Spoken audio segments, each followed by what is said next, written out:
Sans elle, les enquêteurs ne sauront peut-être jamais ce qui s'est passé sur le vol 1771. Dès qu'on arrive sur le lieu d'un accident, on se met à la recherche de l'enregistreur de conversation dans le poste de pilotage. Et dans ce cas-ci, c'était encore plus essentiel parce que la cellule même de l'avion avait disparu. Il n'y avait pas d'épave au sens propre.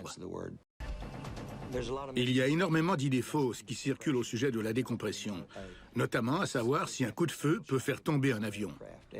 Si un simple projectile atteint le fuselage, la réponse est non. Il faut une brèche beaucoup plus importante dans le fuselage pour provoquer une décompression explosive. Le genre de brèche qui a entraîné l'une des pires catastrophes aériennes de tous les temps.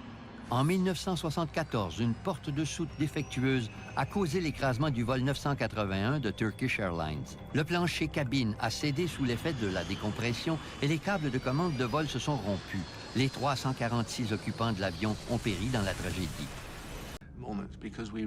On écoutait deux personnes parler ensemble, le pilote et le copilote, pendant un vol de routine, et brusquement, la tragédie a frappé.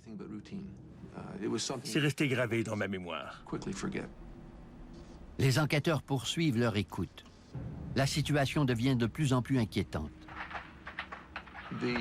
La porte du poste de pilotage s'est ouverte et une femme, probablement l'agente de bord, a dit d'une voix affolée « Ensuite, une voix d'homme, probablement le commandant, a dit « Quel est le problème ?»